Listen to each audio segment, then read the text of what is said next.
Hey guys, it's Meg.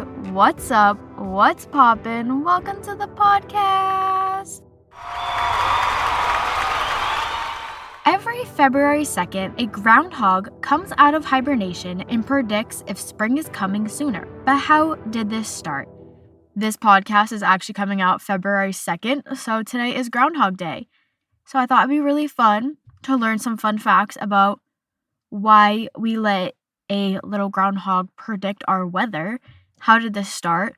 But also because we're going to get a little deep and serious, which we never do on this podcast episode. But I just feel like the world and the country are feeling extremely heavy and difficult. And I know if you're on social media, it's kind of consuming and it's all you hear and all you talk about is all these really hateful and awful things that keep happening into this world.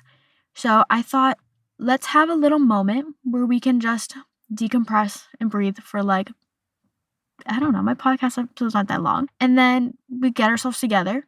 We get ourselves back into shape. And then we can go back to doing what we were doing before with sharing posts. And if you're actually going out and protesting, stay safe, be careful.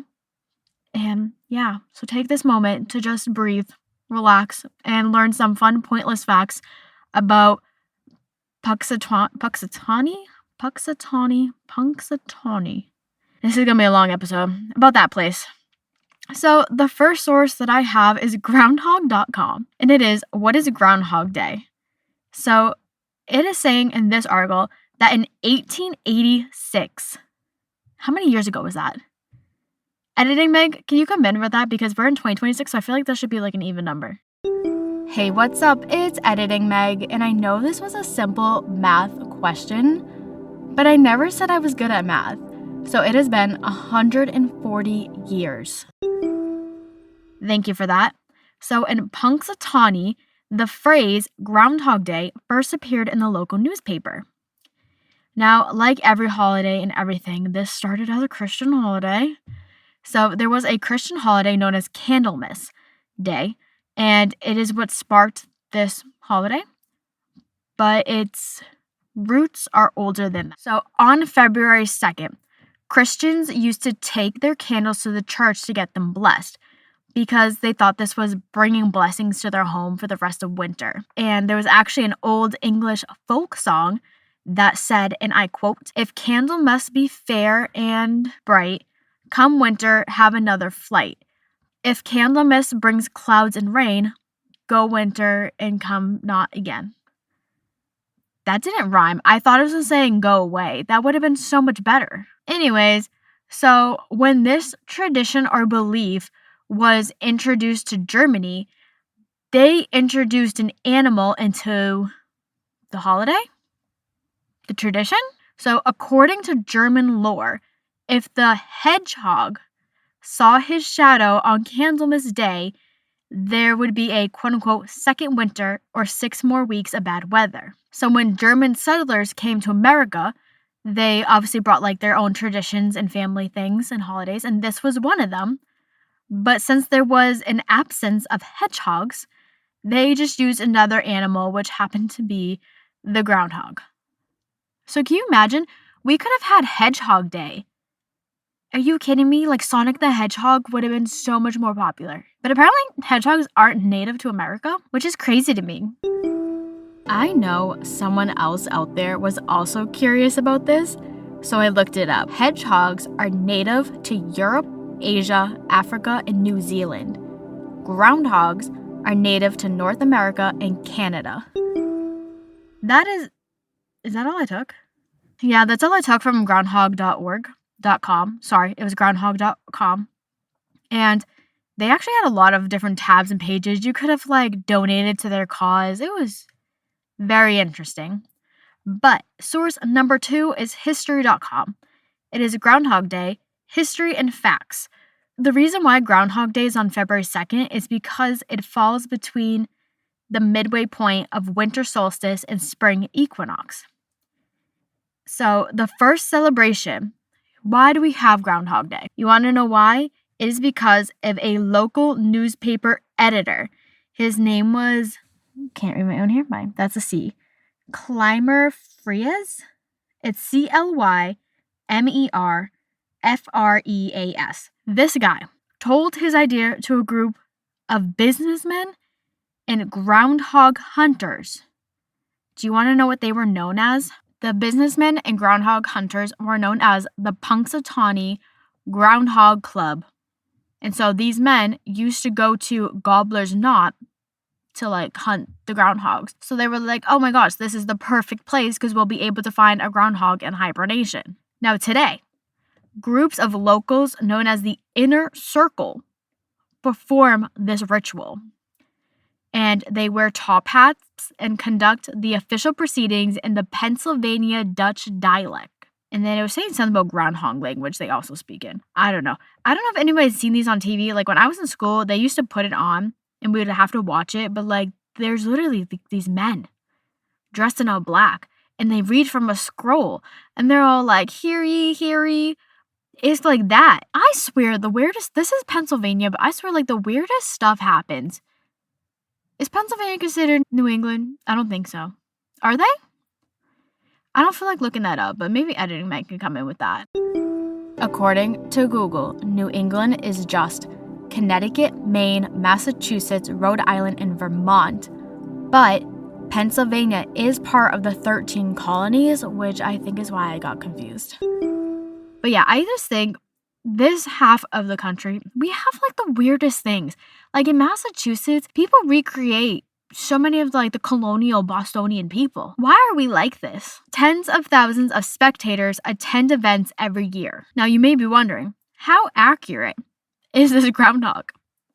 Because obviously groundhogs cannot predict the weather. And another point that always confuses me, especially now when they're recording the footage for now time, there's so many spotlights on him. Obviously he's going to see his shadow because there's so many spotlights. But according to science, there is a 50% of Punxsutawney Phil. Oh yeah, I forgot to mention. So the groundhog in Pennsylvania on Gobbler's Knot is known as Punxsutawney Phil. I feel like I'm pronouncing the word wrong because I've been saying it so much. But his predictions, 50% of them are accurate. 50%. But did you know there's a second one? Yeah, his name is Staten Island Chuck. I'm being so serious. Look this up.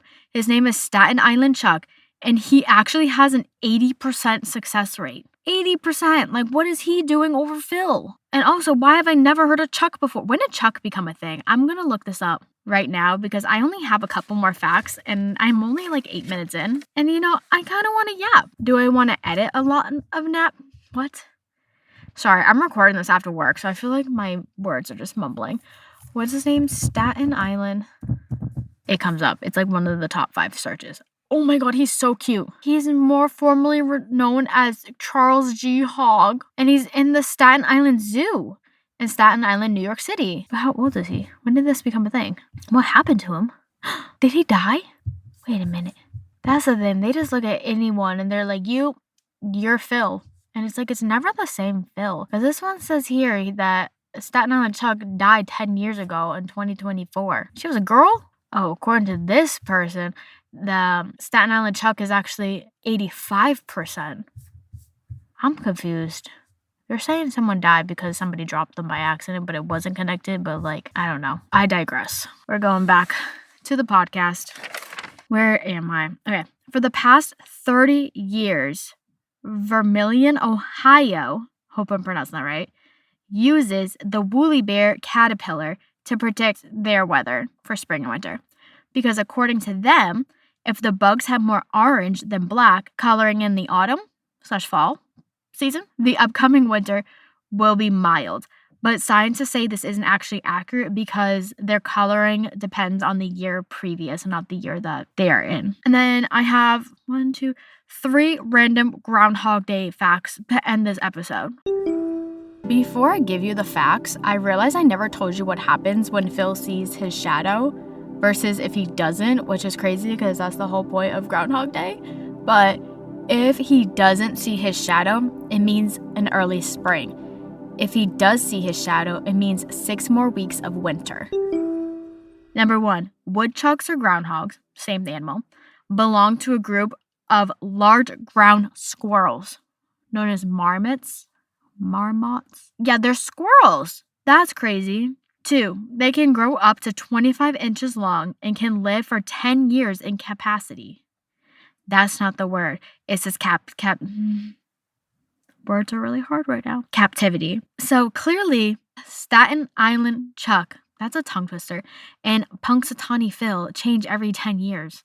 But no, because it's 10 years in captivity. So what's their regular lifespan? We're going for it. Sorry, guys. We're getting a little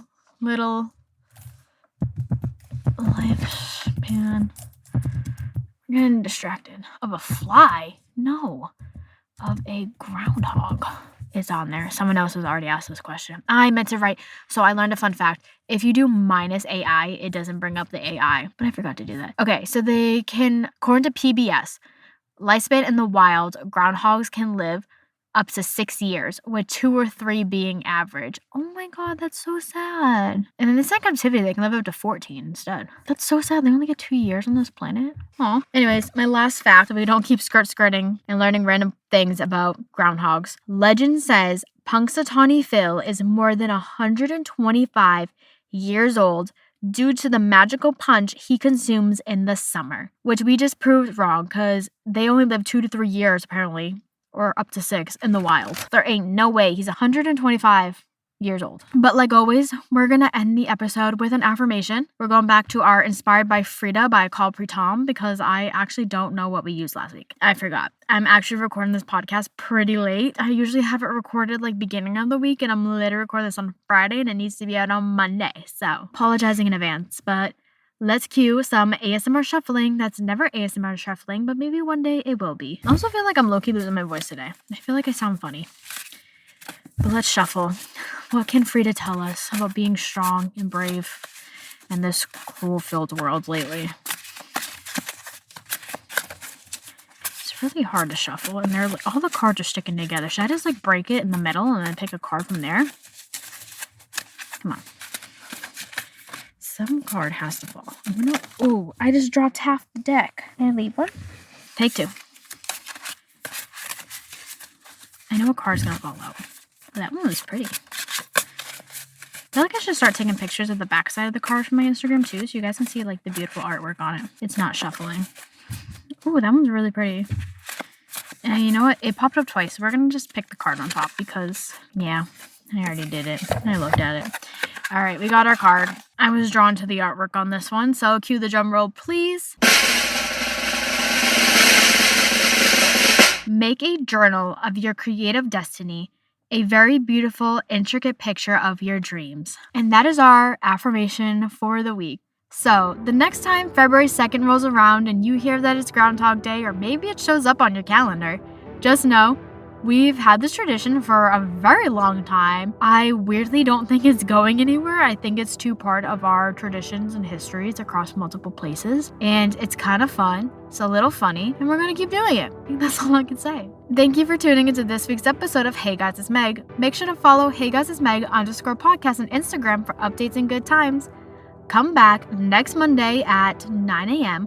where I'm pretty sure we're going to talk about how we can live our whimsical life in 2026. Stay safe out there. I'll see y'all on the flip side. Peace out, Girl Scouts.